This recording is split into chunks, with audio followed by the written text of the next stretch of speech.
Hey guys, tonight we travel back to a place where time moves a little slower. The streets smell faintly of damp wool and yesterday's broth, and the only thing louder than the church bells is the grumbling of your stomach. You've just woken up inside the stone walls of a medieval town, only to hear the terrible clang of the outer gates slamming shut. The siege has begun.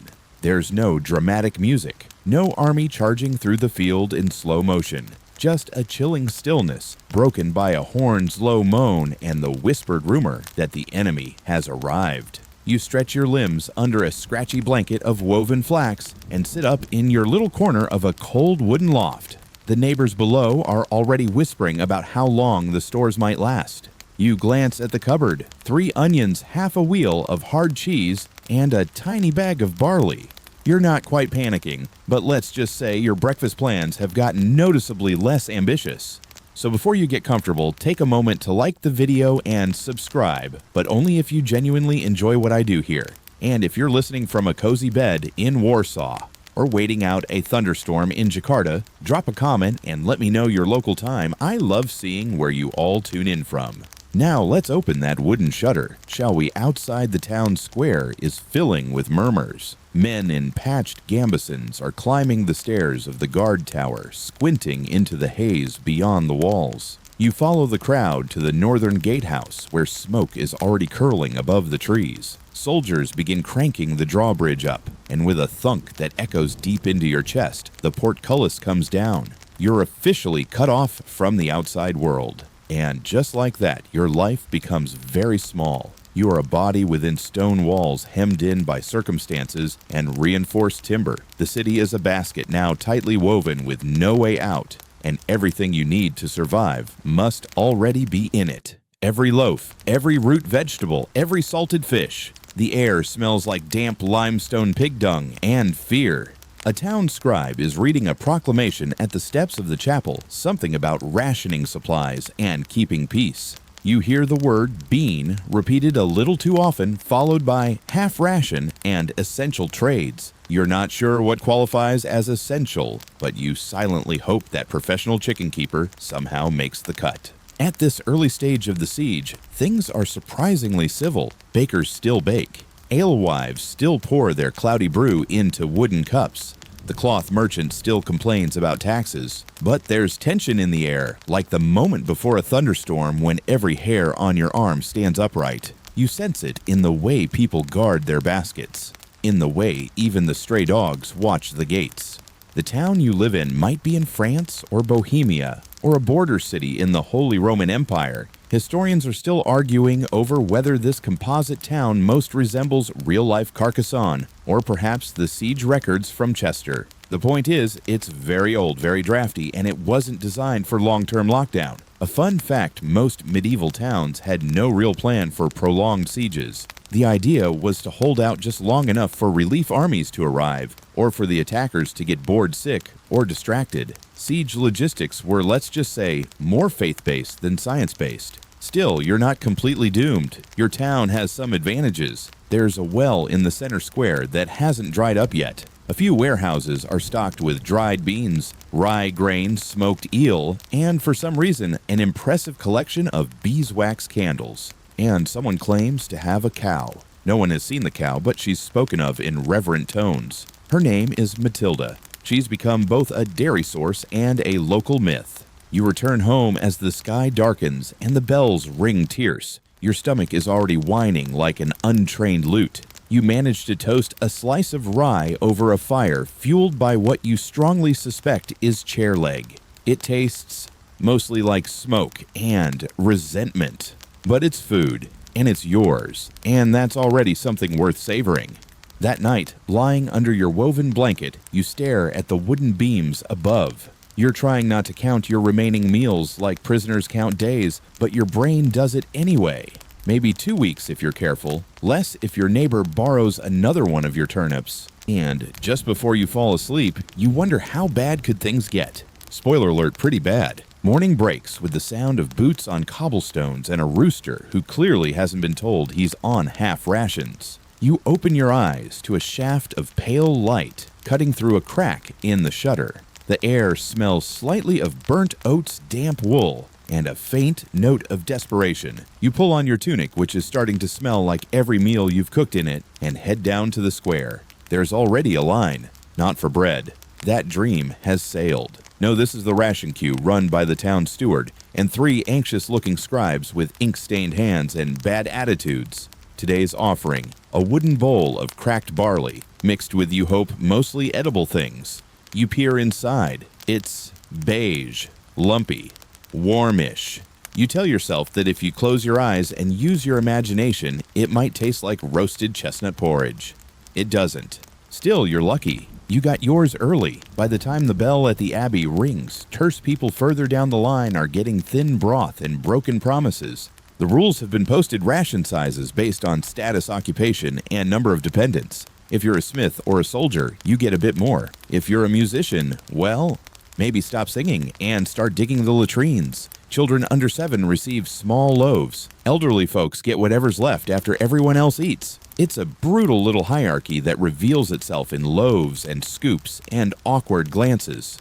Mainstream fact, most medieval towns really did implement this kind of stratified rationing during sieges. Some went as far as color-coded tokens or carved sticks exchanged daily for your allotted food. Think of it as the world's first very unfun meal plan. In one siege record from 14th century France, bakers were ordered to produce only defense loaves, small hard rolls meant to last 5 days, assuming you had 5 teeth strong enough to chew them.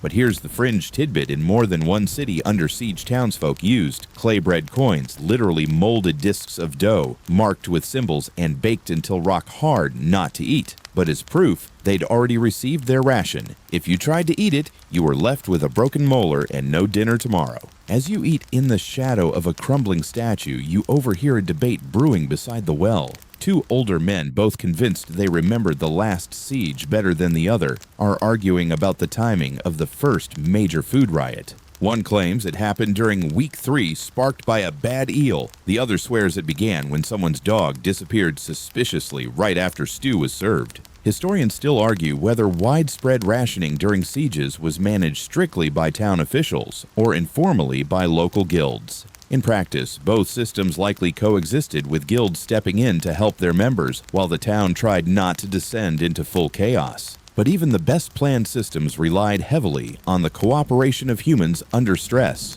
which, as you've now seen, is a lot like trying to organize a family reunion on a sinking boat. You return home and portion out your meager stockpile: a few dried beans, some rock salt, a single wizened carrot that looks like it gave up on life halfway through growing. You tuck it away for a special occasion. You're not quite sure what that would be, but possibly Tuesday. Later, you spot your neighbor trying to barter a cracked mug for half a scoop of lentils. Bartering is quickly becoming the town's unofficial second economy. One woman offers knitting services in exchange for firewood. A man is walking around with a surprisingly intact lute and a hopeful smile, playing songs in exchange for cabbage scraps. The songs are unfortunately about as pleasant as the cabbage. Evenings are the hardest. That's when hunger sharpens and the cold creeps in under doorways and through badly fitted shutters. You make yourself a thin porridge with water barley and exactly 3 beans. It tastes like warm sadness. You add a pinch of salt and pretend it helps. It doesn't. You think about ration lines, about that kid who tried to cut in and got chased by a baker with a spoon, and you wonder how long the town's patience will hold. Probably until the barley runs out. Then things get interesting. But for now, at least, there's still some semblance of order. Tomorrow, they say, there might be fresh pigeon meat if the hunters on the roof get lucky. You're not sure what's worse, the thought of eating pigeon or the fact that you're excited by it. So you curl up in your corner, listening to the creak of the rafters and the occasional cough from your neighbors through the thin wooden walls. Somewhere a bell tolls. Someone drops a pot. Someone else swears softly. And beneath all that, your stomach growls, a quiet reminder that this siege has only just begun. You wake up groggy and disoriented, your sleep interrupted multiple times by hunger pangs and the sound of a dog howling somewhere across town. Morning light filters through the shutter slats, and the room smells of damp wood, old cheese, and your own slowly simmering hopes. You shuffle to your water jug, slosh it gently, and discover you've got not much. It's all right, though. there's always something else to drink. Today's breakfast doesn't come with toast or coffee or even lukewarm barley gruel. No, today's breakfast is brought to you by medieval hydration science, also known as ale. Not the foamy, golden pub pints you might imagine, but a murky, lukewarm, low-alcohol cousin brewed mostly to keep you from dying of dysentery. See, water in medieval towns was a dicey business. Even the clean-looking wells could be contaminated with runoff from poorly dug latrines or nearby tanneries. During a siege, that danger ramps up. The enemy might poison the water, or the townsfolk crammed together in close quarters might do the job unintentionally. Either way, your safest bet is small beer, a weak ale with just enough alcohol to kill off bacteria and just enough taste to remind you that life isn't all porridge and pigeons. You sip from a clay cup. It's warm, a bit sour, vaguely tastes like if someone had strained bread soup through a wet wool sock. But it's wet, and that's more than can be said for a lot of things these days. Historically, even children drank small beer in medieval Europe, especially during times of crisis. It was safer than well water, easier to produce than clean wine, and provided a little nutrition from the barley mash left in the liquid. Alewives women who brewed beer at home and sold it from their kitchens were essential to daily life. During sieges, their barrels became more valuable than gold, especially once people realized water was in short supply. But here's a strange fringe tidbit. In some English towns, the ale was tested by pouring it on a wooden bench. If after sitting on it for a while your breeches stuck to the bench, it was deemed good and strong. If they didn't, well, your beer was declared weak and watery, highly scientific. You stumble into the square to find that the town's water steward has posted new rules. 1 jug per household drawn only at sunrise and dusk. The well bucket has been fitted with a lock, and the key is guarded by a rotating pair of very grumpy-looking guardsmen. They've got spears, but they look hungrier than you, which is saying something. Historians still argue whether besieged towns truly ran out of drinkable water, or if that narrative was exaggerated in later chronicles to emphasize the suffering. In some documented cases, the enemy's strategy was less about cutting off food and more about poisoning or controlling water supplies. Either way, whether it's physical or psychological thirst becomes a powerful weapon during a siege. Later in the day, you pass by the town's small tavern. The sign above it, a faded mug, and a smudged goose creaks in the breeze. Inside, a few souls huddle in the warmth, sipping from communal bowls of ale, speaking in hushed tones about how many days the enemy has been camped outside the walls.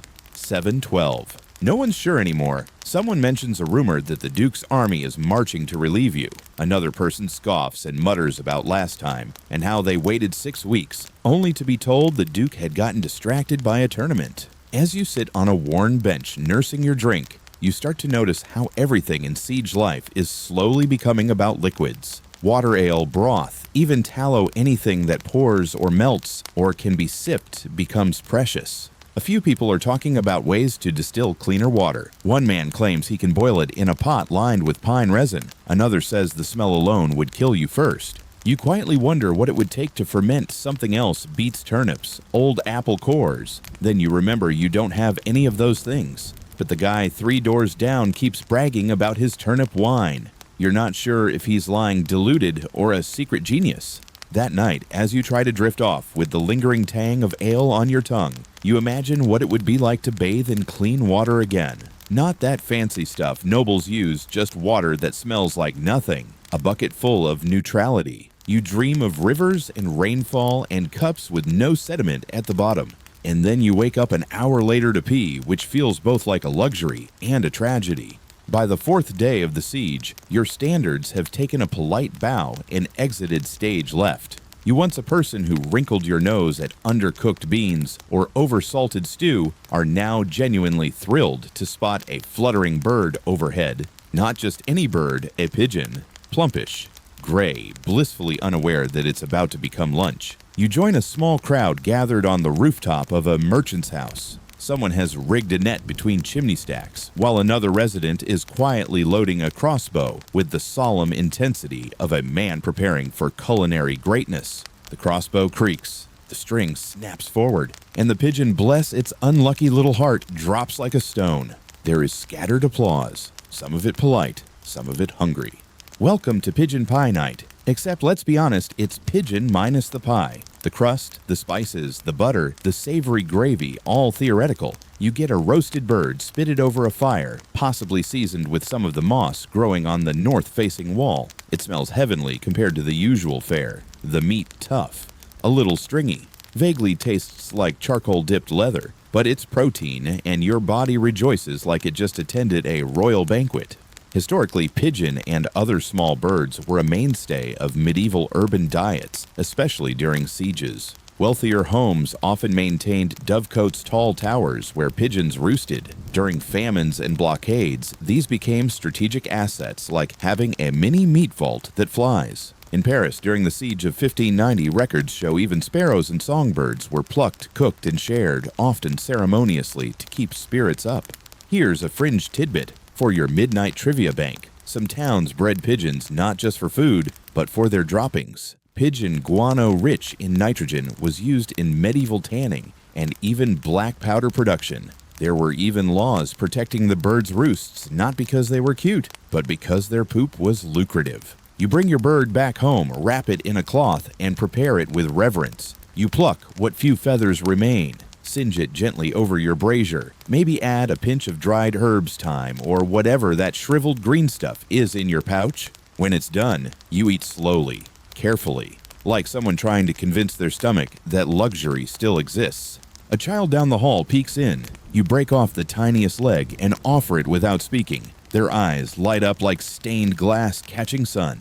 Historians still argue whether birds were hunted systematically during sieges or whether it was a chaotic free-for-all. In some places, roof patrols were organized specifically to catch fowl. In others, residents simply looted their neighbors' dovecotes and pretended they had found wild birds fluttering about. Either way, pigeons quickly vanished from the skyline after the second or third week of a siege. Later that evening, you're invited to a shared supper hosted by your upstairs neighbor, a retired washerwoman who seems to have an uncanny talent for stretching ingredients. She has somehow made a broth, don't ask from what, and dropped slivers of pigeon meat into it. It's thin, salty, and speckled with crushed barley, but it warms your belly in ways no lecture on siege politics ever could. Afterward, you sit near the fire and listen to a local cooper strum a lute with 3 strings and tell the tale of the Siege of Old Lauren. A story so embellished, it probably involves dragon sightings and bread that could talk. Everyone laughs a little too hard, not because it's especially funny, but because laughing feels almost like eating. As night falls, the scent of roasted pigeon lingers in your clothes. You lie down full for once, not with barley paste or candle-scraped stew, but with something that once flew. And you think to yourself, tomorrow maybe you'll join the rooftop hunt. Maybe you'll build a net. Maybe you'll dream of feathers instead of hunger. You wake to the sound of scraping, not the usual kind boots on stone or spoons in bowls, but something subtler and stranger. It's coming from the alleyway, just beyond your shutter. A soft scritch-scritch, followed by a grunt, and then a triumphant ah-hey. Curiosity outweighs your sleepiness, so you unlatch the shutter and peek out. Below, 3 townsfolk, 1 elderly baker, a boy with a crooked smile, and someone's aunt, who always smells faintly of vinegar, are crouched by the base of a crumbling wall. They're foraging, not for pigeons, not for coins, but for weeds. You throw on your tunic and descend to street level, where they show you their prize, a bundle of green leaves with purple veins. Pimpernel, the old baker, says proudly grows right in the cracks. He hands you a leaf. You sniff. It smells like if lettuce had been raised by wild herbs and modest ambition. You nibble the edge. It's bitter, but not bad. And definitely edible. Welcome to one of siege survival's more overlooked arts, eating what you previously stepped on. During medieval sieges, townsfolk often turned to edible weeds, herbs, and even grasses that grew between paving stones or along walls. Common plants like purslane nettles, chickweed, and wild garlic were suddenly elevated to delicacies, or at least placeholders for actual vegetables. Women, children, and monks often had the most knowledge about these plants passed down quietly through seasons of hardship. And here's your fringe fact of the day. Some towns actually maintained small alley gardens for medicinal and emergency use tucked into forgotten corners of the city. Monasteries in particular were known to cultivate hidden herb plots, which became vital when gates were locked and supply lines vanished. A single square of thyme or mustard greens could mean the difference between bland porridge and flavored porridge, which, let's be honest, is still porridge, but at least it's aspirational. You join the search party, wandering a little farther than usual, scanning every patch of dirt with the hopeful eyes of a squirrel. You find a cluster of fuzzy green leaves near a chicken coop. Someone calls it poor man's cabbage. Someone else says don't eat too much or you'll see ghosts. You decide one leaf is enough. Back home, you lay out your treasures, 5 different weeds, 1 suspicious mushroom you're 70% sure is fine, and something you think might be a sprout. You toss them all into a pot with a scoop of barley and a prayer. The resulting soup is earthy, vaguely spicy, and surprisingly satisfying, though you suspect the satisfaction has less to do with taste and more with the illusion of variety. Historians still argue whether the use of foraged greens during sieges was a planned strategy or an act of last resort. In some cases, household herbal guides, often written by nuns or apothecaries, contained extensive lists of edible wild plants, including how to prepare them without, dying. In other places, these desperate measures weren't recorded at all, possibly because people didn't want to admit to eating what the goats had previously ignored. Later that day, you overhear someone proposing a foraging map, a rough sketch of the town with little drawings of plants and known spots marked by initials. It's a brilliant idea, but also quickly becomes the subject of fierce gossip. Did you hear Martha mark the bishop's courtyard as a turnip site? One woman gasps. He'll have her arrested. Even weeds, it turns out, become political. That evening, with a belly slightly less hollow and a tongue still tingling from whatever that purple-veined plant was, you reflect on your newfound appreciation for alleyways and crumbled stone. You make a mental note to ask the old baker what that other fuzzy thing was, or maybe just watch and see if he's still walking around tomorrow. As you curl into your makeshift bed, you imagine rows of neatly labeled plants sprouting from between the cobblestones. You dream of vines pushing through mortar herbs, waving gently from windowsills and soup that, while still a little gritty, tastes like hope. By now, the siege is starting to feel like a grim version of Lent that no one volunteered for. The songs in the square have grown quieter, the jokes a little darker, and the pigeons, once a daily occurrence, seem to have gotten the memo and migrated to literally anywhere else. Then comes the rumor. Someone saw a soldier leading a horse toward the back of the butcher's alley.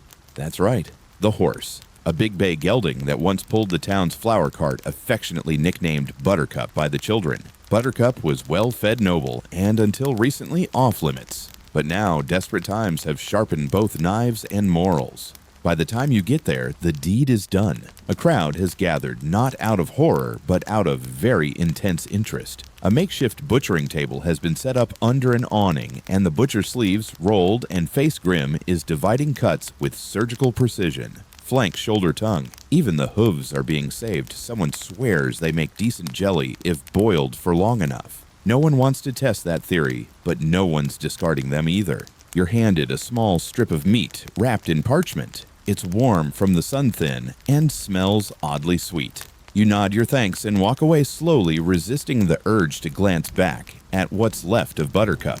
Historically, horse meat was often taboo in medieval Europe, especially in Christian regions where eating it was associated with pagan practices. But during sieges, such cultural lines blurred quickly. In multiple documented cases from the Siege of Paris in 1870 to earlier medieval blockades, horses were eaten with solemn ceremony. Sometimes they were even given funerary prayers before being cooked. Dignity apparently does not entirely vanish when desperation arrives. Your fringe tidbit of the day. In certain besieged towns, not only horses, but even their saddles, reins, and tack were repurposed for food. Leather could be boiled to create a chewy, gelatinous stew. Did it taste good? Not unless you enjoy chewing your belt. But it was technically food, a term now stretched well beyond recognition.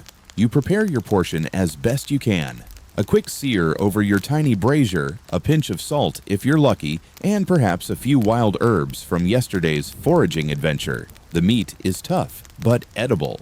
You chew slowly, trying not to think of hooves or flower carts or wide, gentle eyes. Your neighbor who used to run the tavern knocks on your door. He offers you something astonishing, a few thin strips of horse fat rendered into lard. He's bartering it for a length of string and a spoon. You accept immediately. Fat is rare, now precious for frying, for sealing jars, for making just about anything feel like more than boiled sadness. Historians still argue whether besieged cities kept formal records of horse slaughter. Some did, treating each animal like a line item in the budget of survival. Others left those chapters out either from shame or exhaustion. But the culinary archaeology doesn't lie. Bones of butchered horses, charred tack, and ash pits tell the real story beneath polite chronicles. You don't sleep well that night. Not from guilt, though Buttercup does make a brief cameo in your dreams, but from the unfamiliar feeling of a full stomach. It's not comfort exactly, but it's something close. In the candlelight, you look over what remains of your provisions. Still some barley, a small onion, a ragged clump of dried nettle. You turn the lard carefully in your fingers, imagining all the meals it might stretch. A stew, a pan-fried flatbread. Even dare you dream something vaguely resembling a meat pie. But that's for another day. For now, you lie down and pull your cloak tight.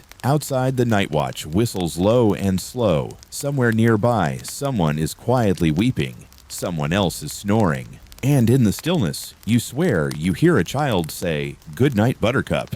By the seventh morning, it's clear that the town's culinary standards have officially packed up and left.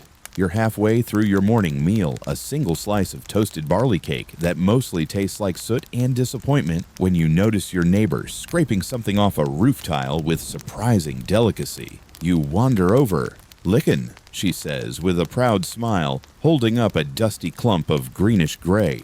And this she gestures to a brown patch on a stone is moss. It fluffs up if you boil it long enough. You nod slowly, the way one does when offered homemade furniture polish as soup base. But you can't help admiring her optimism. She has found food growing on the town itself. No fields, no gardens, just sheer mossy survival clinging to old stone. Today, you learn the ancient, unglamorous art of turning absolutely nothing into dinner. First up, bark bread. Someone has stripped a bit of inner bark from a rowan tree just inside the northern gate. Not the outer stuff that's bitter and full of bugs, but the soft pale layer underneath, called the cambium. It's dried, pounded into powder, and then mixed with whatever flour substitute can be found to stretch a loaf. You help your neighbor knead the mixture. It smells like wet paper and disappointment. After a few minutes of prodding, you shape it into something vaguely bread-like and slap it on a hot stone near the fire. The result dry flat and heartbreakingly chewy. But in a strange way, it's comforting. Chewing gives your brain something to do other than panic. Mainstream historical fact, bark bread, wasn't a joke or a myth. It was genuinely eaten in parts of Scandinavia, Eastern Europe, and other regions during times of famine, including sieges. Cambium from trees like pine, birch, and rowan was harvested dried and used to supplement grain or flour. Though it was low in nutrition and notoriously hard on the digestive system, it gave the illusion of fullness. In a siege, that illusion could carry you through one more day. Here's your fringe fact for this fine mossy morning. Some chroniclers mention people boiling the leather bindings of books, especially religious ones, during prolonged famines. Pages were stripped of ink and soaked into pulp, then boiled like porridge. Monks in particular were rumored to survive on ancient manuscripts. Insert your own eating your words joke here. Back in your home, the air smells faintly of smoke and roasted stone. You've added a few scraps of roof moss to your next attempt. It smells a little earthy, a little green, and a lot like something a goat might politely decline. Still, it's better than nothing. You chew. You chew some more, and after about 20 seconds, your jaw starts to ache, but your belly incredibly quiets. Historians still argue whether people in besieged towns resorted to things like moss and bark out of desperation or due to actual folk knowledge passed down through generations. Some ethnobotanists believe that certain mosses contain trace nutrients and antibacterial compounds, while others insist that the practice was more placebo than practical. Either way, it filled the bowl. Outside, someone has started a tiny street stand. Not for selling, no one has coin, but for trading bites. The sign reads, "Green bits for gray bits." A joke, perhaps. but people gather comparing wall-scoured delicacies, laughing weakly at the idea of moss connoisseurs. One man swears that southern-facing moss has a nutty aftertaste. Another woman insists the best kind grows near chimney soot. You barter a small square of bark bread for a chunk of wall ivy and a laughably tiny pinch of wild thyme. The smell alone is enough to lift your spirits. It reminds you of better days, and, strangely, it makes your little moss loaf taste almost interesting. That night, you lie under your wool blanket, your stomach heavy with plants that grew entirely without your permission, and you think maybe the town is feeding itself in ways no one expected. Maybe survival isn't just about meat and grain. Maybe it's about biting into something tough and strange and saying, well, that's not the worst thing I've eaten this week. And for now, that's enough. You're awakened at dawn not by church bells or guards' horns, but by a murmur rolling through the town like a draft under a loose door. It's the kind of murmuring that always means something extraordinary or extraordinarily grim has happened. You step outside and see a crowd gathering near the eastern granary. People are whispering. Some are sniffling. A few look downright reverent. And there, on a raised crate like some holy relic, sits it a single perfect onion.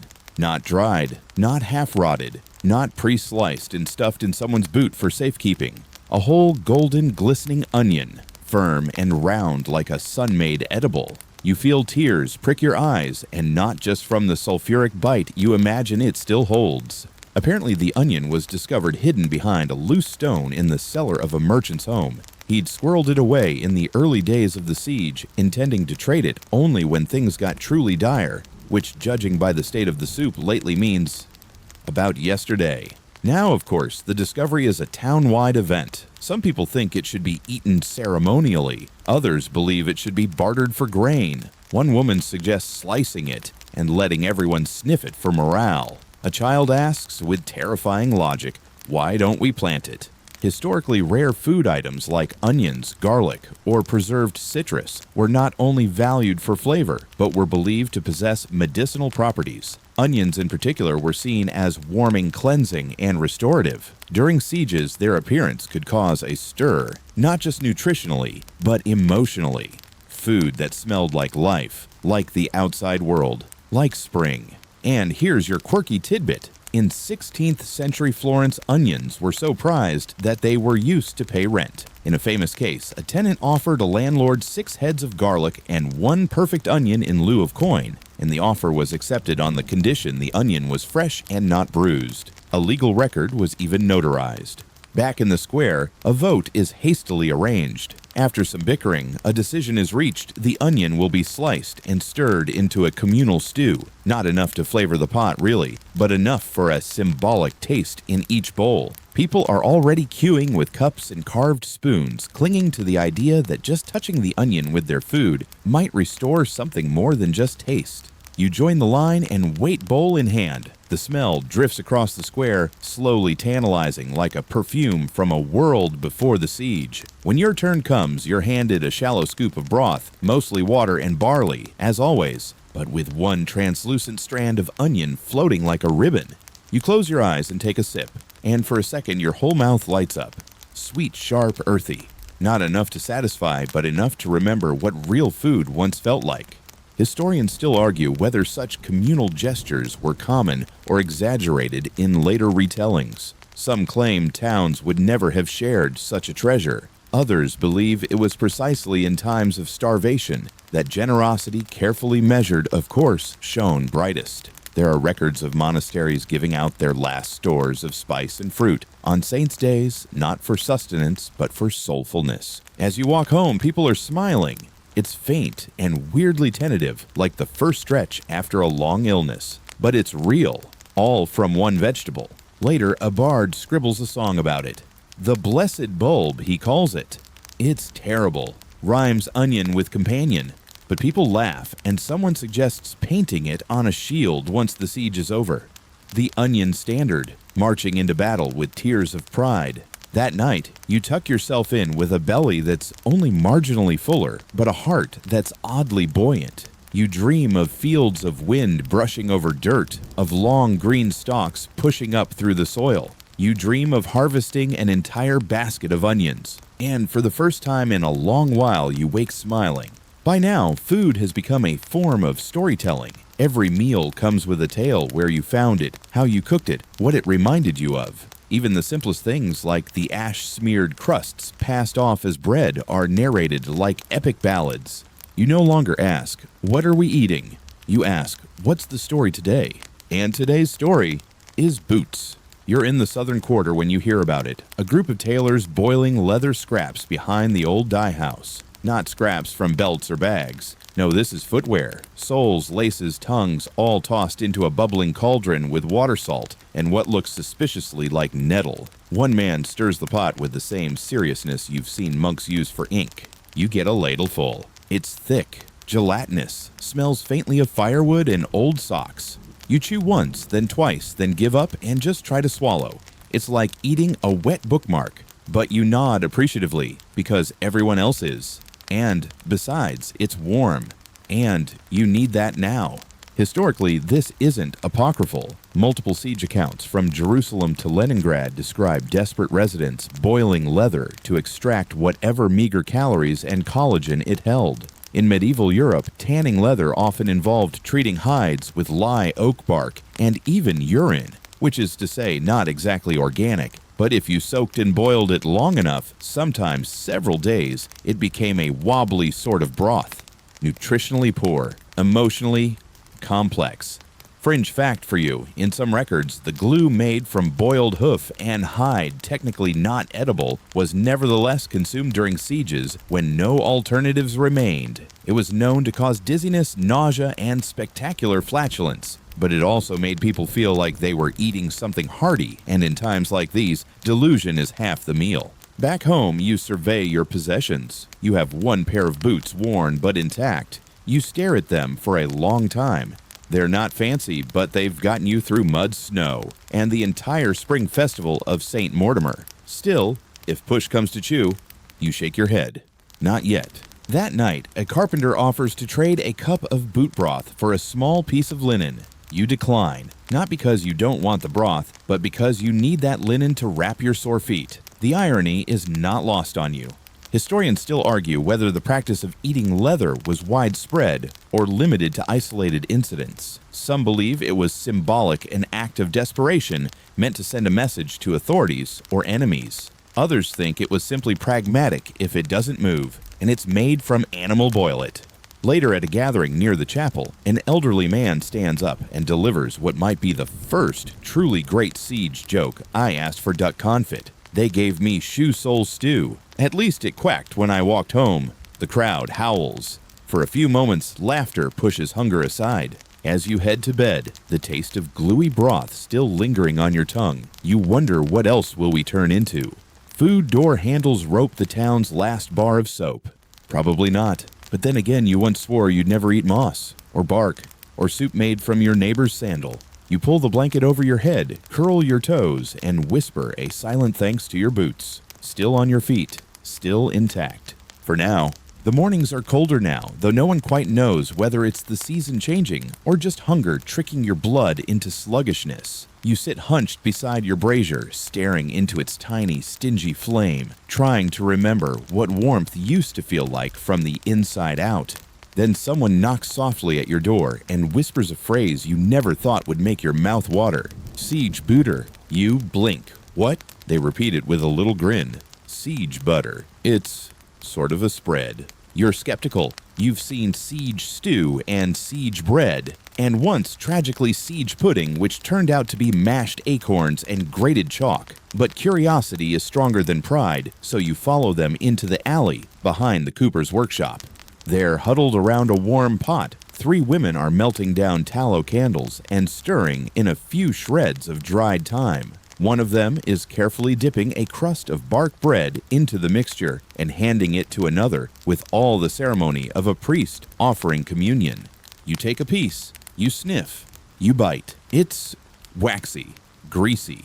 There's an unmistakable hint of goat, but the warmth of the fat, the mere sensation of something coating your mouth like real food, it's almost luxurious. You chew slowly, eyes half closed. For a moment, it feels like you've eaten something substantial, and that you realize is the magic of siege butter. Historically, tallow rendered animal fat, usually from sheep or cattle, was used to make candle soap and sometimes rudimentary cooking grease. But during sieges, when fats were nearly impossible to come by, candle tallow was often scraped from stubs or melted down to use as a cooking medium or even a desperate flavor enhancer. It wasn't exactly safe, especially if the candles had additives like resin or were made from questionable sources, but it delivered calories and the all-important mouthfeel. Here's a truly fringe tidbit. In one obscure 15th century account from Bohemia, a woman is said to have prepared a wedding feast during a siege, consisting entirely of melted candle wax dyed with beet juice and molded into decorative shapes. The feast ended when the wax hardened halfway through the meal and shattered one man's tooth. Back in the alley, the butter crew has started calling themselves the Spreaders. They claim it with pride and a wink, sharing new combinations: tallow and onion peel, candle grease with smoked moss. One woman swears by adding finely grated roof shingle for texture. You trade them 2 spoonfuls of barley and a scrap of thread in exchange for a small clay pot filled with the stuff. It's not quite butter, it's not quite edible, but in the world you live in now, it counts. Later that day, you bring your siege butter to the communal fire. Everyone pretends not to be impressed, but the moment you start slathering it on your bark biscuit, all conversation stops. Someone gasps when the fat starts to glisten. You tear off a piece and pass it around. It's savory, one person whispers, awestruck. Is this time? Another says, like they've just discovered fire. Evening descends slowly. The air turns from crisp to cutting, and you pull your cloak tighter. By now, the butter's cooled into a pale slab, smooth and soft, resting in its little jar like something precious. You store it carefully. You might be tempted to eat it all tomorrow, but something tells you this is worth rationing, if not for your stomach, then for your spirit. Historians still argue whether the use of candle tallow in siege cookery was common or anecdotal. Some believe it was merely symbolic, an act of desperation written down for dramatic effect. Others point out the high-fat content and potential calories it offered made it disturbingly a logical step once livestock and oils were gone. You don't know the full truth. You just know that tonight your meal didn't taste like boiled despair. It tasted like a future memory, the kind you'll exaggerate to your grandchildren, someday chuckling over how we used to spread candle wax on bark and call it toast. And maybe if you're lucky, that memory will be funny. By now, mealtimes are like attending a mystery dinner, except the mystery is, what even is this? And today, the mystery is brought to you by the letters C, R, and M, which, as it turns out, stand for cat rat or mystery meat. You're standing in the alley behind the potter's shop, clutching a wooden bowl filled with a suspiciously rich-smelling stew. It's darker than usual, thicker. It has visible chunks that used to be a good thing.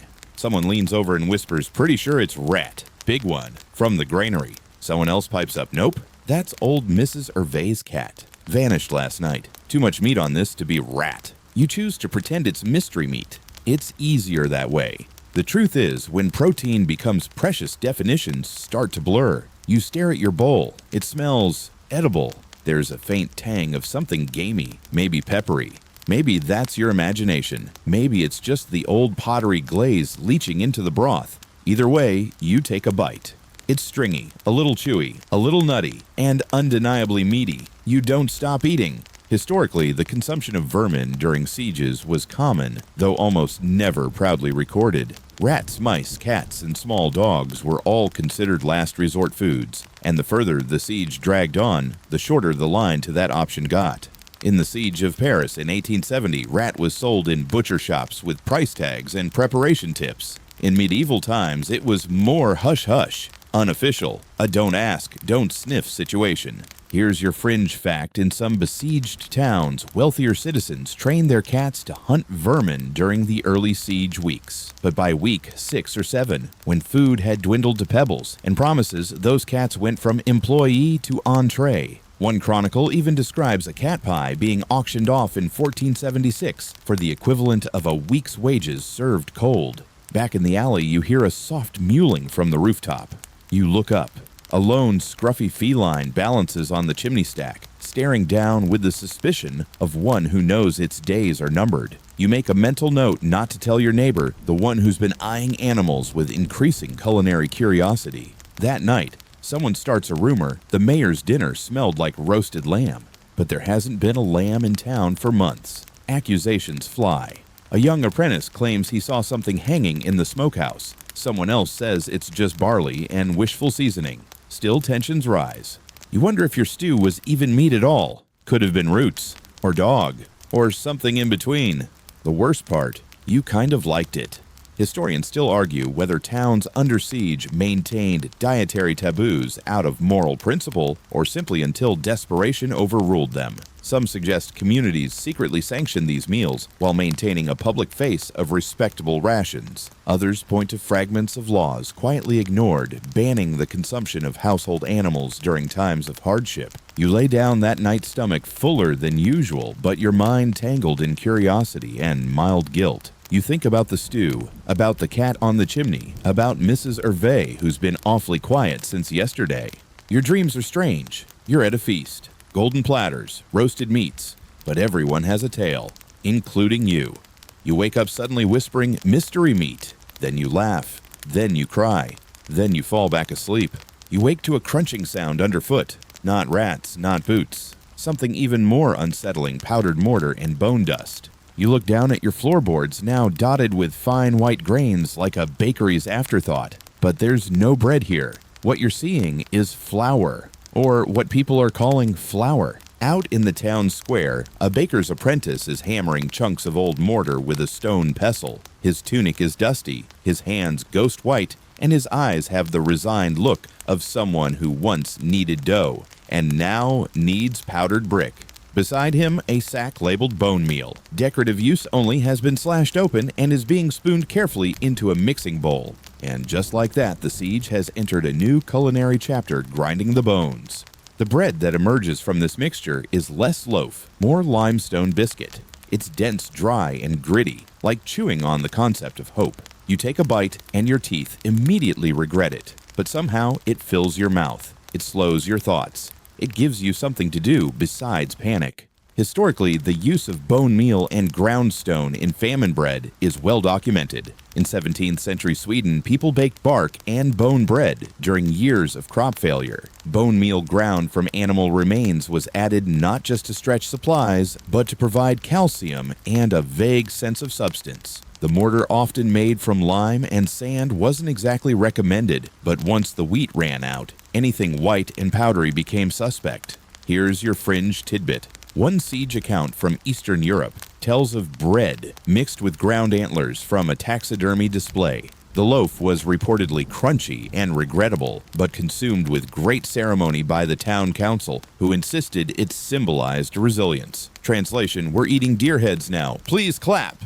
You watch as the baker shapes his loaves on a slab of upturned roof tile. His method is methodical, almost priestly. A pinch of ground bone, a scoop of barley dust, and just enough water to make it stick. No yeast, no rise, just survival flattened into edible stone. You barter a small sliver of dried apple for half a loaf. The baker hesitates, then agrees. Fruit, even the shriveled kind, is worth more than gold now. You return home, break off a corner, and take a slow, cautious chew. It's chalky, metallic. You spit out a bit of pebble, but underneath the grit, there's something faintly nutty. Or maybe that's your imagination staging a rebellion.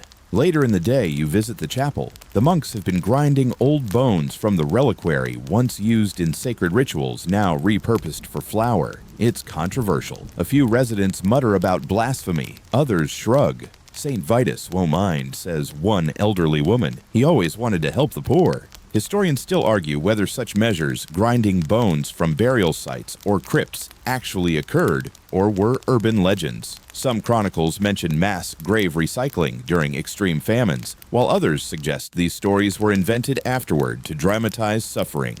Either way, the line between sacred and edible gets disturbingly thin. That night, the town blacksmith sits by the fire and recounts a tale of a miracle loaf that fed 12 people, though by fed, he really means shut them up for 10 minutes while they chewed. Everyone laughs, even you. You look at the bone loaf resting beside your cot. You're not sure whether to save it for breakfast or use it as a weapon. Either way, it's yours. And for tonight, that's enough. By the 13th day, or maybe the 30th time has grown slippery, your hunger has a new flavor suspicion, not at the food itself, which has been vaguely suspicious for a while now, but at the people, specifically the people who seem suspiciously not hungry. You notice it first with the mayor's cousin. She strolls through the square wearing what can only be described as well-fed confidence. Her cheeks still hold a hint of color, her boots still shine, and when the rest of the town queues for chalk bread and broth, she simply nods to a man in a feathered cap and walks away with a basket wrapped in cloth, a basket that smells, you swear, faintly of honey and thyme. It begins as muttering, then murmuring, then someone throws a stale barley crust at her. Welcome to the grain vault scandal. Word spreads faster than fire through thatch. Apparently someone, likely several someones, have access to the sealed grain stores beneath the old watchtower. These stores were meant to be emergency-only reserves guarded by a rotating council and officially opened only if the town's last day of bread was declared. Guess what? No such declaration has been made. And yet someone's eating cakes. Historically, this isn't surprising. During nearly every major siege, accusations of hoarding and corruption surfaced. Elites often had private pantries, hidden cellars, double-bottomed chests, or sealed storerooms disguised as chapels. In some towns, these secret supplies were sold at wildly inflated prices or exchanged for political favors. The poor starved. The rich nibbled in candlelight.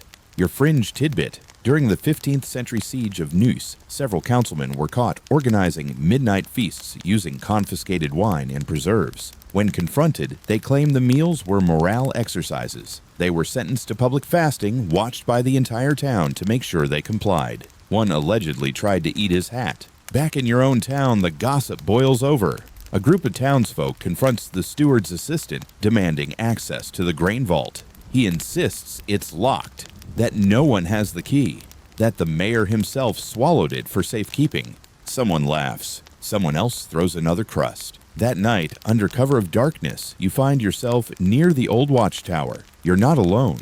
Half a dozen others stand quietly nearby, hands in pockets, pretending to be out for a moonlit walk. There is no moon, only shared glances and stomachs that growl like angry dogs. You don't storm the vault, not tonight. But the hunger has become political. Food is no longer just about survival, it's about justice too.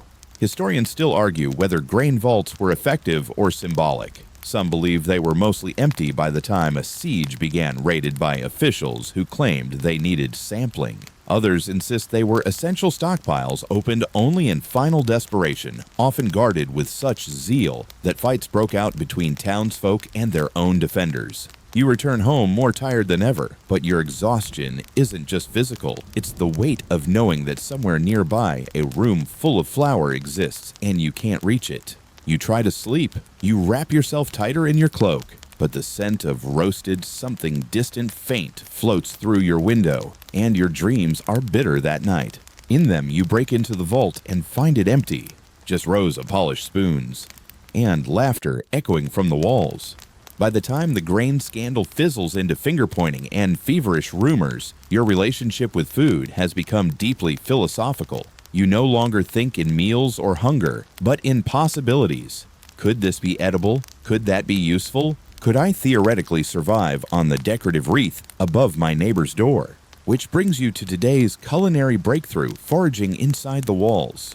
You used to think of foraging as something done outside in forest fields, or at the very least forgotten herb gardens. But the walls of a medieval town, it turns out, are rich with accidental agriculture. You just have to squint a little, and maybe ignore the fact that you're now scraping lichen off cemetery stones. It starts when you pass the old bell tower and notice ivy vines curling out from the cracks like lazy fingers. They're deep green glossy, and as the apothecary once whispered, probably not lethal in small amounts. You carefully pluck a few leaves and move on. Next, you hit the back side of the cathedral. There's a little alcove with a crumbling fresco of St. Gertrude, patron of travelers, and apparently desperate salad eaters. Beneath her faded feet, a cluster of wallflowers. You pick them. You don't even blink anymore. And then there's the real prize, a half-collapsed merchant's house on Sparrow Street. A second-story beam juts out like a balcony, and along it grows a sprouting miracle watercress. How, no one knows. Maybe some long-ago pigeon dropped a seed in just the right crack. Maybe the beam was once part of a market stall. Maybe it's divine intervention in plant form. Whatever the case, you climb up, dig your fingers into the dust, and pluck those leaves like they're relics. You taste one, peppery, fresh, alive. You could weep. Mainstream historical fact: foraging in and around the structures of medieval cities wasn't uncommon even without sieges. Ivy, sorrel, cress, garlic, mustard, and chickweed were known to grow in gutters, rooftops, and neglected courtyards. When times got hard, residents took to the stones like ants, harvesting whatever the mortar might bless them with. And your fringe tidbit: in one German city during the 30 Years' War, the townsfolk began boiling stained glass paint from cathedral windows, convinced the minerals might contain iron and herbs. The result? A bluish soup that smelled like regret. It didn't help, but someone swore it cured his toothache. Back home, you lay out your treasures. Ivy tips wallflower petals 3 brave leaves of watercress, and your proudest find a sprig of something you think is wild fennel. You make a tea. It's pale green grassy and smells like spring if you squint really hard. You sip slowly. The warmth spreads through your hands and cheeks. It's the first thing you've consumed in days that doesn't taste like compromise. Later, you start seeing others creeping along balconies, peering into eaves, brushing aside rubble. Someone says the mayor's wife was spotted in her finest cloak, pulling moss from the city wall. No one mocks her. We're all moss people now. Historians still debate whether these indoor foraging expeditions were effective or symbolic. Some accounts speak of rooftop gardens and monastery wall herbs saving entire quarters. Others argue the nutritional value was minimal, but the psychological boost was immense. A green leaf after days of beige gruel was more than food. It was proof that life still grew. You sleep that night with a dried wallflower tucked behind your ear. You don't know why. Maybe for luck. Maybe for dreaming. And in your dream, the town is green again. Not just ivy, not just moss, but gardens sprouting from windowsills, lettuce blooming from barrels, carrots stretching up through cobblestones. You wake smiling. The rules of trade have changed. Once bartering in your town meant swapping wool for eggs or firewood for salted fish. Fair exchanges, civil negotiations. Now the currency of the realm is whispers and soup bones. You step into the corner of the square, where a few makeshift stalls have sprung up, empty crates turned sideways, blankets laid over barrels. There are no signs, no prices, no shouting, just quiet nods and fast hands. Welcome to the black market of broth and bribes. A girl with ash on her face offers you a single spoonful of bone broth in exchange for 2 buttons and half a wick of candle. You hesitate, but the broth smells. Not like survival, like cooking, like a memory of meals. You hand over the wick. As you sip, you learn what everyone else already knows. Bones are valuable now. Not meat, not flour, not even lard. Bones. For boiling, for trading, for chewing, if you're that desperate. Mainstream historical fact: during long sieges, bones previously discarded or fed to dogs became the gold standard of nutrition. Slow boiled in water for hours, they released tiny amounts of fat and gelatin, producing a cloudy liquid that felt rich and hearty, even if it wasn't. Bone broth helped keep bodies hydrated, warm, and psychologically tricked into satisfaction. And your fringe tidbit: during the 1591 siege of Rouen, locals began marking particularly lucky soup bones with charms and storing them for reuse, believing a well-boiled bone gained strength over time. A blessed bone, they called it, passed around families like a relic, boiled 20, 30, even 50 times. Here, the black market is run mostly by women widows, grandmothers, spinsters who've outlived everyone else. Their eyes are sharp. They trade in needles, thread, broken spoons. Secrets. A whispered tip about where wild sorrel might be growing earns you half a cracked rib bone and a nod of approval. You begin to understand the rhythm. Someone trades a lullaby for a pinch of salt. Someone else offers to mend socks in exchange for an hour's use of a stew pot. One woman simply says, "I'll tell you a funny story, and you give me your carrot top." The man agrees. The story's not even that funny, but they both laugh. This barter culture isn't just about food anymore. It's about remnants not just of meals, but of humanity. You notice people even starting to decorate their stalls. A bit of ribbon here, a smoothed rock there, One has drawn a tiny chalk chicken on her wooden crate. It's ridiculous, it's charming. It makes you smile. You return home with your prize, a femur with a little meat left on one end and a well-worn marrow hollow. You clean it gently, boil it slowly, and add just a single leaf of watercress for flair. It simmers all afternoon. The scent draws your upstairs neighbor down with a look of pure longing. You share, because in the world of siege trade, generosity is also capital. Historians still argue whether informal black markets helped or hindered besieged towns. Some claim they undermined official rationing and fueled resentment. Others insist they were vital, decentralized systems of survival, powered by ingenuity and mutual dependence.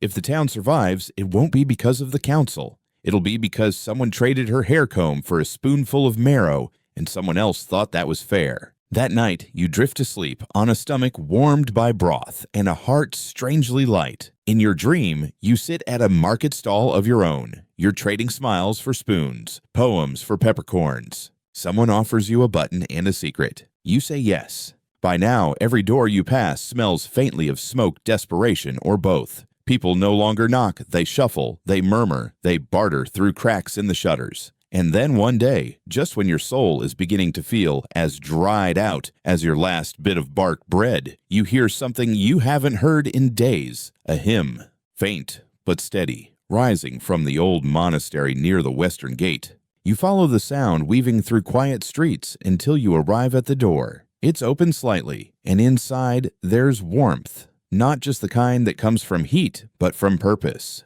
The monks are cooking something. Welcome to the monastery kitchen, a place where faith meets food, and where the head cook is technically a priest, but might as well be a wizard. You enter quietly. The floor is swept. A pot bubbles over the hearth. An elderly monk with sleeves rolled to the elbow is stirring it with the calm of someone who's seen worse. He glances at you and says, "You hungry or just curious?" You nod, both. He ladles a scoop into your bowl. It's thin, sure, but there's onion skin and something green, maybe nettle or cabbage leaf. And miracle of miracles, a sliver of turnip. You close your eyes as you taste it. The warmth spreads instantly, like candlelight, down your spine. Mainstream historical fact monasteries in medieval Europe were often more organized and better stocked than the towns around them. Many maintained herb gardens, rain-catch systems, and preserved stores. During sieges, monks not only prayed, they cooked. Some even devised elaborate holy fast meals that complied with religious rules but packed every spare calorie they could find. Their kitchens became lifelines, especially for the elderly, sick, and orphaned. Fringe tidbit: in the 14th century siege of Avignon, a monastic order created something called blessed broth, a mix of stale communion wafers, beer dregs, and ground dried fish. They believed it could cure melancholy. It didn't, but it did keep people alive and vaguely optimistic. Back in the kitchen, the monks are busy. One is grating dried root with a stone. Another is slicing a withered apple into pieces so small you wonder how many it must feed. A novice sprinkles something green into a clay bowl and mumbles a quiet blessing. It's part faith, part seasoning. You offer to help, and they accept without hesitation. You peel dried onions. You stir the stew. You learn the rhythm boil. Pray, stir, taste, sing, repeat. There's a warmth here that isn't just physical, it's human and rare. Soon, others begin trickling in. The line forms quietly like a pilgrimage. An old woman with no teeth, a child holding a spoon like a treasure, a limping man offering a radish in exchange for broth. The monks don't ask for payment, but they accept every gift: vegetables, news, poems, songs. One man carves a tiny cross from bone and leaves it on the sill. Historians still debate how involved monasteries were in direct food relief during sieges. Some orders were generous to a fault, feeding anyone who knocked. Others retreated inward, preserving supplies for only the devout or those who could contribute labor. The kitchen records are sparse, but the oral histories, the songs and prayers, tell of shared bowls, lifted spirits, and simmering hope. By evening, your hands smell of broth and thyme, and your hair is dusted with flour. You've never felt more useful. You're invited to stay for Compline, the final prayer of the day. You do. Not because you're especially religious, but because it's warm and kind, and the walls don't feel like they're pressing in. As the monks sing, you sit near the hearth and sip from your bowl. The soup's almost gone, but its warmth lingers in your chest, in your hands, in the steam rising from every grateful mouth. You walk home that night with a full belly and something else, something that almost feels like peace. And you dream of a kitchen where no one ever leaves hungry. This morning you don't wake up to sound or hunger, you wake up to nothing. No bells, no boots, no murmurs from the square, just the silence of a town holding its breath. You stretch under your stiff blanket and listen. Somewhere far off, a crow caws. Somewhere closer, a spoon clinks against an empty pot. And somewhere inside you, a strange hollow feeling blooms not just from hunger, but from the realization that today is a fasting day. Not by choice, just nothing left. Welcome to the worst phase of the siege, when fasting isn't a choice. You stagger to the well, not to fetch water, your jug still half full, but because even standing in line feels like a ritual, something to do, something to give your day a shape. Others are there too, cradling empty bowls. No one speaks. Everyone's cheeks have grown hollow, lips, chapped eyes alert but dulled. Back home, you stare at your shelf. One onion peel, half a candle, a single barley grain you've decided to keep for luck. You consider licking the salt off your chopping board. You consider boiling it first. Historically, involuntary fasting during sieges was not only common, it was practically universal, and it often affected the poorest first. Many cities kept records of how long residents survived between meals. Some shrank rations to one crust every 2 days. Others turned to fasting stations where townsfolk would gather and collectively pray, their hunger away part spirituality, part solidarity. And your fringe tidbit. In the 16th century siege of Harlem, residents began writing fasting diaries, little journals, in which people would record the last time they ate what they dreamed about and what they wished they could eat again. One woman wrote about a plum tart for 3 pages, complete with imaginary recipes. You lie down again dizzy. The hunger this time is different, slower, more ambient, less a stabbing pain, and more like your body is dimming its lanterns to conserve oil. You try to distract yourself. You smell your blanket. You nibble a bit of string. You sip warm water, pretending it's broth. Later, your neighbor stops by. She doesn't knock, just slides a folded note under your door. It reads, "You still dreaming of onions? I dreamed of cake last night. Chocolate. Never even had it before." You smile, because that's the kind of fasting you're doing now, dream fasting. You don't eat. You imagine. Historians still argue whether such mass fasts were marked by civic ritual or personal discipline. Some cities tried to maintain hunger calendars, structured fasts designed to stretch the morale as well as the supplies. Others simply collapsed into chaos. But in the quieter towns, fasting became communal, a sort of grim festival of endurance. That evening, a priest walks through the streets with a bell calling people to a prayer fast. No food, no wine, just words. You attend, not because you believe they'll fill your belly, but because hearing your own voice whispering psalms reminds you you're still capable of making sound, of existing. When you get home, you sit by your fireless hearth and hold your spoon in your hand like a scepter, a child's toy, a promise, an echo of meals past. You close your eyes and dream not of food, but of fullness. Not of feasting, but of forgetting the ache, even for one blessed night. At this point, you've come to terms with a lot of strange things, that candle wax counts as lunch, that dreams sometimes taste better than dinner, and that you now recognize the exact flavor of your own sleeve, because yes, you've tried it. But today, something new and distinctly unappetizing enters your life latrine gardening. You're following a whispered rumor, not the usual kind about grain vaults or missing cats, but one passed like a dare. I heard there are turnips behind the latrines. You freeze, you blink, you laugh. But curiosity, as it often does, outweighs dignity. So you pull your scarf high over your nose and make your way toward the worst-smelling part of town.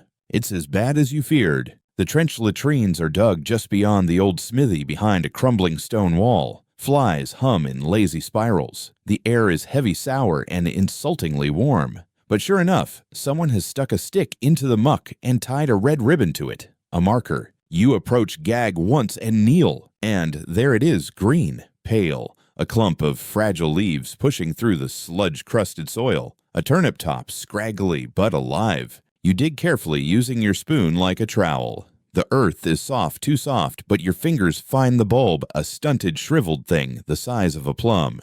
You lift it like treasure. Mainstream historical fact towns under siege often saw makeshift gardens sprout in the least likely places, middens dung heaps, and even old privies. Human waste, while unsanitary by modern standards, was once used with varying levels of caution to fertilize soil. The nutrients helped plants grow quickly, especially hardy vegetables like onions, leeks, and yes, turnips. And your fringe tidbit. In the Siege of Leiden, 1574, Dutch citizens reportedly dug up latrine trenches to plant cabbage, arguing that no good waste should be wasted. One priest declared it divine recycling, though local rats reportedly disagreed. Back home, you wash the turnip thoroughly, then again. Eventually, you give up and peel it like a delicate fruit shaving off layer after layer until only the pale heart remains. You slice it thin, roast it over a bit of burning bark, salt it lightly with tears, or at least something briny from your remaining stores. You eat it slowly, reverently,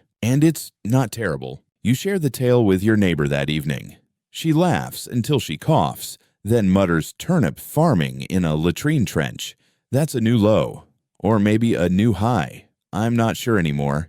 That night, a group of children starts marking garden plots around the town with pebbles and bits of cloth. Some even draw plants in chalk on the stone. One girl proudly announces she's growing a loaf of bread. Everyone claps. Historians still argue whether latrine gardens were truly edible or just symbolic acts of resilience. Some insist that nothing good could grow in such contaminated ground. Others say necessity made people careful, boiling, peeling, scraping every edible inch with near religious dedication. The line between poison and sustenance blurred more than once. As you drift to sleep, the taste of roasted turnips still lingers on your tongue. Not sweet, not bitter, just real. Something that grew, something that resisted. And in your dreams, the town becomes a garden, strange, fragrant, and slightly disgusting, but blooming. This morning, you wake up craving crunch. You don't remember the last time something crunched in your mouth. Everything these days is boiled, soaked, mashed, or chewed into reluctant submission. Even bark bread has grown soggy from too much steam and not enough ingredients. So today, you declare war on mush. You invent something new, something bold, something you call siege cuisine.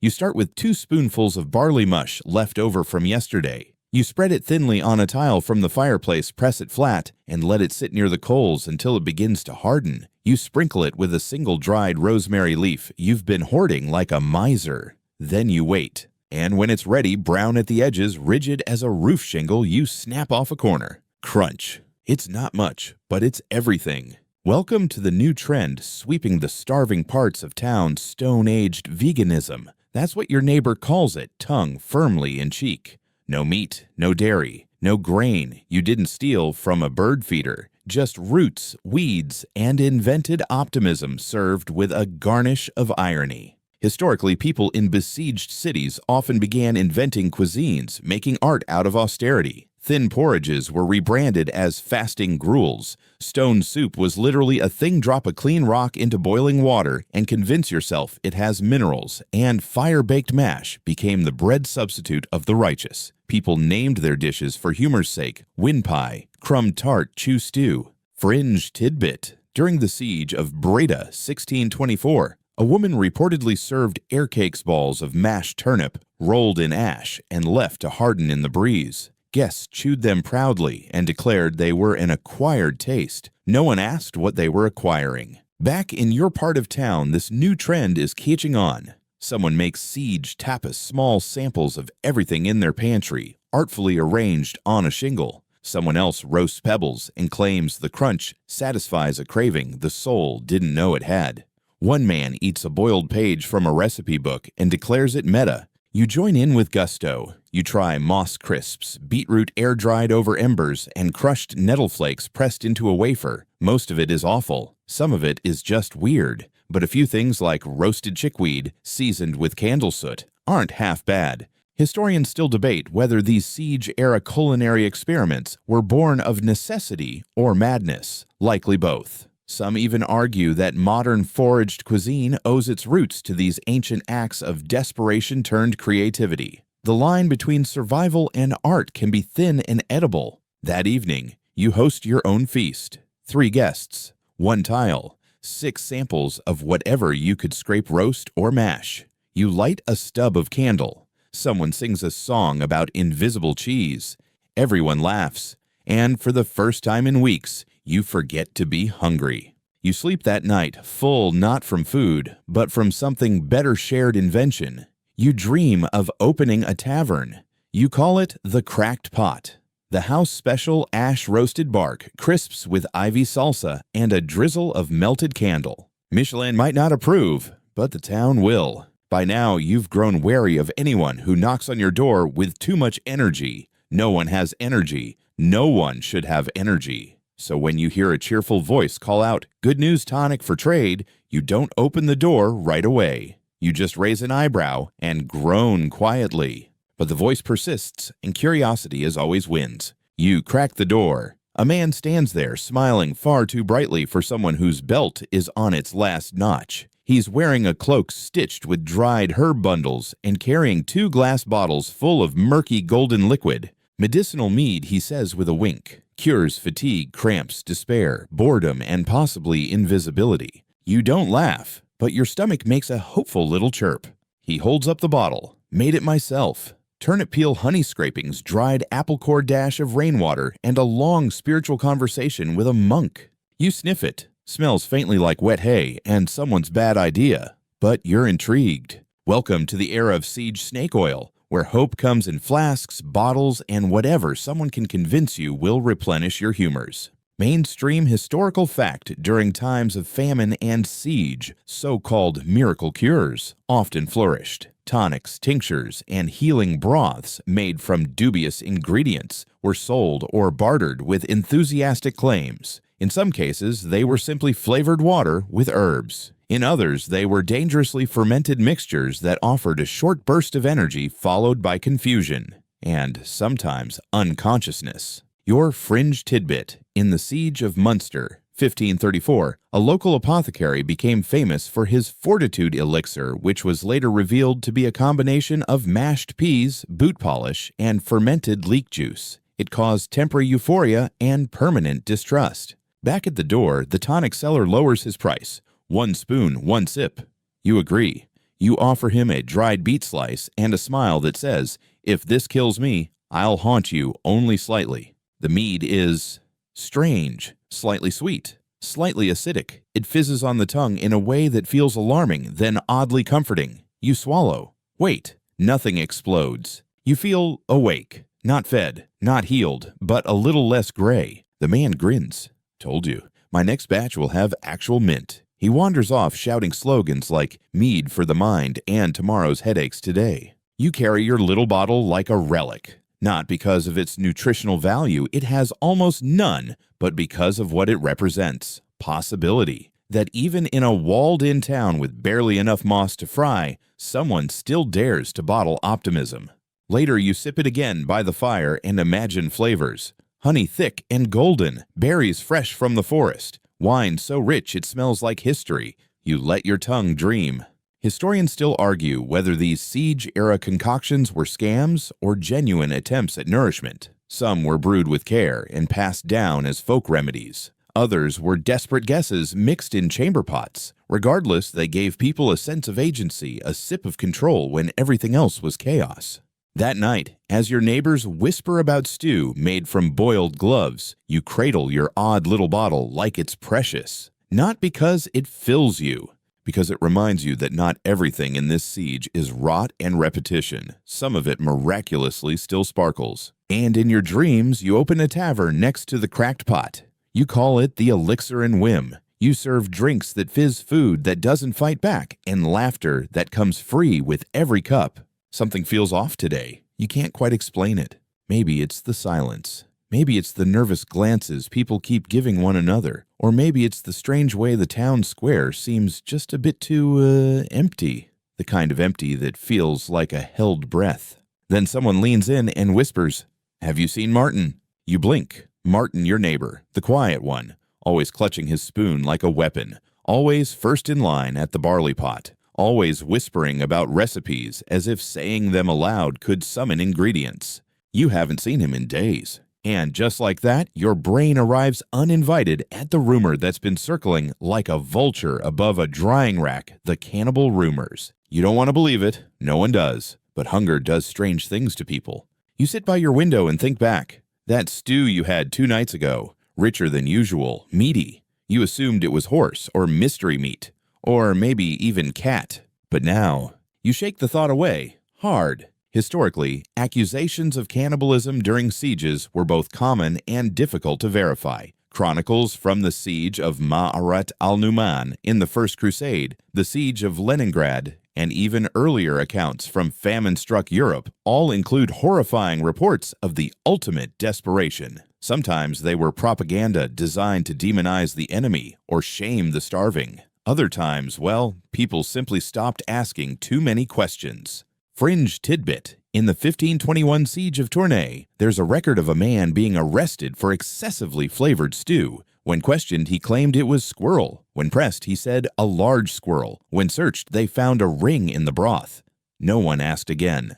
Back in your town, the rumors grow teeth. You hear someone say that a woman saw bones in the trash behind the candleworks. Someone else swears they found a tooth in their stew, small but human. The bakery closes early. A butcher claims his cleaver is missing. A priest begins leaving bones on doorsteps to test your soul. You try to be rational. You remind yourself that rumors feed faster than people do, that fear fills more stomachs than meat. But that night when you hear a knock on your door and a voice says, "Spare spoon," you don't open it. You don't even answer. Historians still debate whether cannibalism during medieval sieges was rare or simply underreported. It's possible many instances were never written down, erased by shame, or rewritten as mystery meat. Or maybe it happened once, and the echo of that horror traveled farther than truth ever could. You go to bed early, not because you're tired, because thinking makes you hungry, and hunger makes you dangerous. In your dreams, you're sitting at a feast. The table is full. Meat stews, golden breads, wine so dark it reflects the candlelight. But everyone is silent. No one is chewing. They're all just staring at you.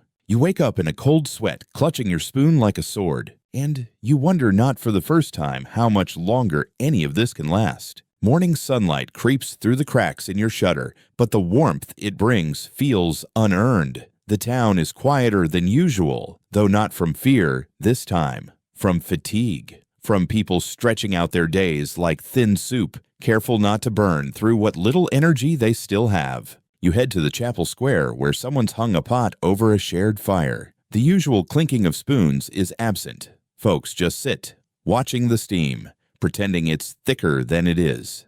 Then from the steps of the monastery, Sister Mora appears. She's small, wiry, and entirely unbothered by the soot on her face or the hole in her robe. She walks straight to the pot dips in a wooden ladle, stirs it once, and then, without adding a thing, looks up and says, "There, that's better." Someone asks, "What did you do?" She smiles. "I prayed." A few groans. One man mutters something about holy seasoning, but Sister Mora just chuckles, ladles out a bowl, and hands it to the mutterer. He sniffs. He blinks. "It does smell better," he admits, stunned. Welcome to the town's latest miracle divine intervention via soup pot. It's not the first time you've seen something like this. A week ago, someone added crushed chalk to barley and swore it made it taste like cheese. Yesterday, a boy sang over his porridge, convinced music thickened it. But there's something about Sister Mora, her confidence, her calm, the way she blesses each ladleful with a whisper and a wink that makes people believe. And maybe that belief changes things. Mainstream historical fact, in many sieges, religious figures, especially nuns and monks, played essential roles not just in spiritual comfort, but practical survival. They cooked, cleaned, organized, healed, and yes, prayed. In some cases, kitchens were run almost entirely by the devout, who saw nourishing others as divine duty. Their presence alone often lifted morale. Fringe tidbit. In the siege of Mantua, 1630 nuns were rumored to create angel broth made from herbs and bones collected during their evening walks. Supposedly, it could fill the belly and calm the mind. No recipe survived, but one journal notes it tasted faintly of lavender and soot and yet made one weep. Sister Mora continues serving. She touches each bowl with her thumb before passing it along. Some folks pretend not to care. Others wait until she's looking away, then quietly dip their spoon back in just in case the blessing didn't stick the first time. You help her later that day. Not with praying, but with peeling dried root vegetables, old carrot tops, onion skins. She hums while she works off-key but cheerful. At one point she asks, "You believe in saints?" You shrug. "I believe in soup." She laughs, wipes her hands, and says, "Close enough." Historians still argue whether food blessed by clergy made a tangible difference, or if the difference was purely psychological. But in a town running on vapors and thin hope, even believing your soup might have help from heaven can be a reason to wake up tomorrow. That night, you sit by your window with a bowl still warm from the monastery hearth. It's watery, yes, but it tastes different, like someone remembered you existed while they stirred it, like comfort. You look up at the sky. No stars, just cloud cover and the faint glow of a distant fire. But you whisper anyway, "Thanks." You don't know if anyone's listening, but somehow the soup still feels sacred. It starts with a sound. Not a bell, not shouting, just the low, hesitant clink of a glass against wood. You look up from your corner near the fire and see a man, dusty cloak, soot-smudged boots, raising a cup of something that shimmers faintly in the torchlight. "Ceasefire," he says, his voice cracking. They're calling a ceasefire. No one moves at first. Then a girl drops a ladle. Then someone gasps. And then, as if a weight has been pulled from the whole square, the town exhales. You stumble to your feet and follow the others toward the gate tower where a guard is half laughing, half crying. A day. Just one day, he says. To bury the dead, trade prisoners, and... He pauses. They're letting in food. It's not much, just a cart, just a few bags, but it's not nothing. The town stirs like an animal sniffing spring. Doors creak open. People emerge blinking. A boy skips. An old woman sobs. You see someone hug a broom. You don't even question it.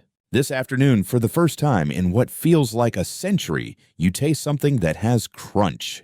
A traveling friar offers you a scrap of carrot real orange, freshly cut. You bite into it. It snaps like a branch under snow. Juice trickles down your chin. You don't bother wiping it.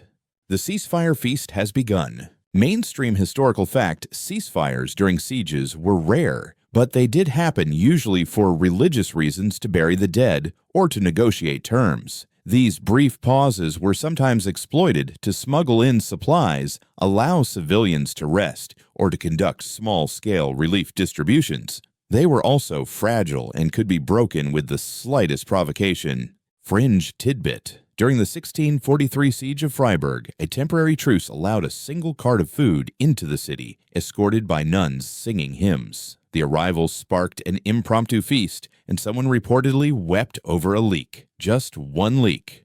Back in your town, the feast is chaotic but beautiful. There's a shriveled apple sliced 16 ways, a biscuit crumbled into dust and served with reverence. Someone passes around a wedge of cheese that smells like socks and salvation.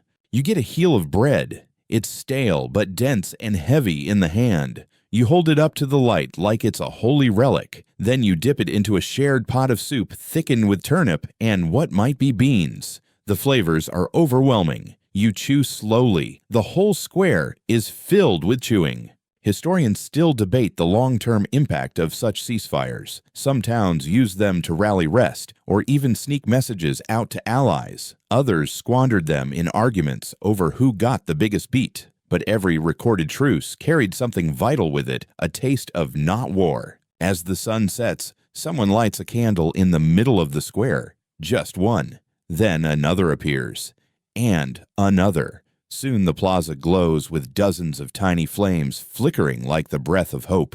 A man with half a lute begins to strum. A woman hums along. You join in, your voice rusty but eager. No lyrics, just sound, just the shared truth of mouths that for once are full. That night, you return home with a crumb in your pocket and a crust in your teeth. It's not enough to call it survival, but it's enough to call it a pause. And in the pause, you dream of bread. Not bark bread, not ash bread, not bone dust biscuits, just soft, warm, oven-browned, split-with-your-fingers bread. And the promise that tomorrow, there might be more. The ceasefire didn't last, of course. Ceasefires never do. By the next sunrise, the gates were shut again. The watch returned to their posts, and the enemy banners rose once more beyond the hills. But something had changed, not in the walls or the fields beyond, but in the people. After a taste of bread, the town remembers what it means to want more. You wake to the sound of someone hammering. Not weapons, not barricades, shelves. Someone's rebuilding their pantry. You smile. So, you rise, stretch your aching limbs, and begin your own quiet act of rebellion. You sort your supplies. What remains, what's spoiled, what might grow again.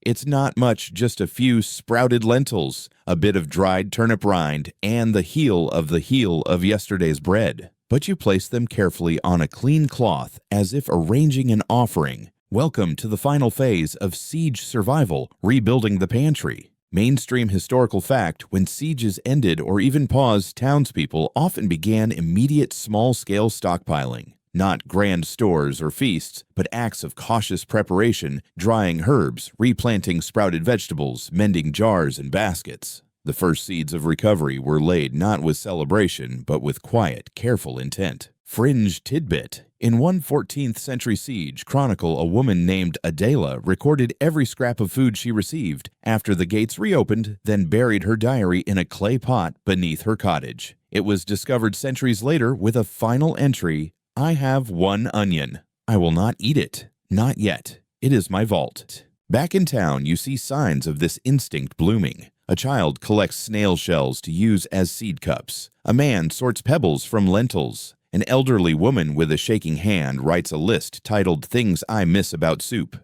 You visit the old monastery kitchen. It's cleaner now, still echoing with prayers, but now also full of the clatter of pots being scrubbed, of dried beans being sorted by size and color. Sister Mora gives you a smile and a broom. You sweep like it matters. Because it does. At home, you line the back wall of your single room with empty jars. One for barley, one for dried greens, one for hope. You place your crust, the sacred sliver of ceasefire bread, inside the middle jar.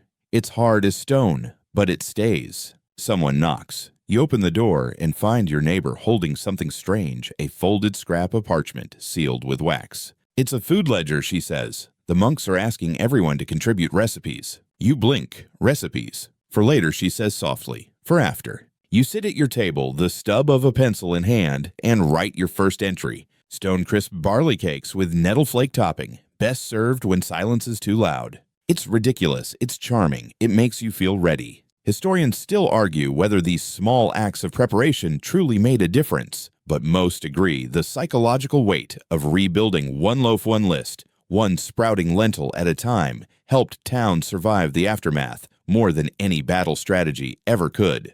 That night, you fall asleep surrounded by empty jars, each one a vessel of potential. The siege isn't over. The enemy is still out there. But inside these walls, something else is growing. Not crops, not bread, determination. And in your dream, your pantry is full. Not just of food, but of memory. The day begins with birdsong. Not the bold, triumphant chorus of spring, but a thin, cautious chirp from the eaves above your shutter. You pause, spoon in hand, and listen. You haven't heard a bird in weeks. You step outside into a town that feels lighter. The guards still pace the walls, and the wind still carries the scent of old fires, but the silence no longer presses against your ribs like stone.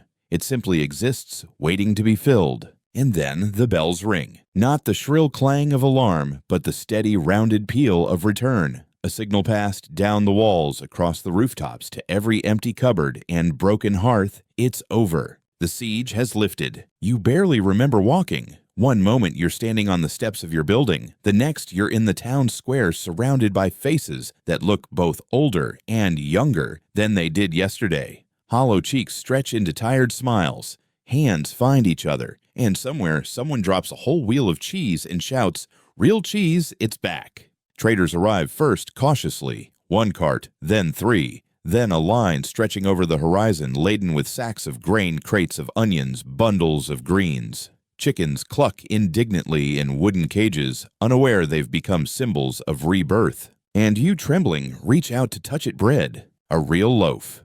Round, heavy, scored on top, still warm from the oven. You hold it like an infant. The crust crackles beneath your fingers. You tear it slowly, reverently, and inhale. It smells like everything you forgot you were missing. You bite, and for a moment, the world stops. Mainstream historical fact: after sieges ended, bread was often the first food to return to common hands. Not because it was easy yeast, cultures were sometimes lost, ovens damaged, but because it was necessary. Bread was symbolic, political, spiritual. In some towns, the first loaves were paraded through the streets like relics. In others, they were simply eaten in silence with tears. Fringe tidbit: in one siege, account from 1453 townsfolk who received their first loaves lined up not to eat them but to press them against their faces. To remember the feeling, one scribe wrote, to let the warmth mark the skin before the bite. A kind of sensory resurrection. You sit beneath the statue in the square and watch the town reassemble itself. Windows reopen, flags return to poles, children run like they remember how. A woman stands with her arms full of flour and sobs quietly into the sack. You're handed a mug of ale. It's stronger than the old barley swill. Real hops. You sip and close your eyes. No one talks about the siege. Not yet. Not today. There will be time for mourning, for stories, for rebuilding the pieces too cracked to fix, but not now. For now, there is only this bread. You tuck a crust in your pocket, not for later, but just to hold, to remember, to promise yourself you'll never take this for granted again. As the sun sinks low behind the hills, you return home. You place the loaf gently on your table. Then you light a candle, not because you need the light, just because you can. And as you lie down to sleep, belly full and body buzzing with the strange sensation of satiety, you smile. The siege is over. You are not. The streets are quiet now, not the fearful silence of siege days, but the gentle hush of a town finally at rest. A loaf of bread cools on your table. A flame flickers in its holder. Your breath moves slowly in and out, like the tide returning to a long-abandoned shore. Outside, night deepens. The rooftops sit in shadow soft and harmless. Somewhere a dog barks once and then settles. Somewhere else someone sings low and off-key, a lullaby they almost forgot. You pull your blanket up to your chin, feel the weight of it against your body, and allow yourself to sink into the quiet. There's no need to ration sleep tonight. No gnawing stomach to wake you in the dark. No dreaming of soup made from bark or whispers of vanishing neighbors. Just the knowledge that you endured, that you're still here, that tomorrow will come with color again, and sound, and maybe best of all, flavor. You take one last look at the crust of bread beside your bed, smile at its simple, solid shape, and close your eyes. In your dreams, the ovens are warm again, the pots are full, and no one eats in silence. The siege is over. You rest now, not because you have to conserve strength, but because you finally can. Good night.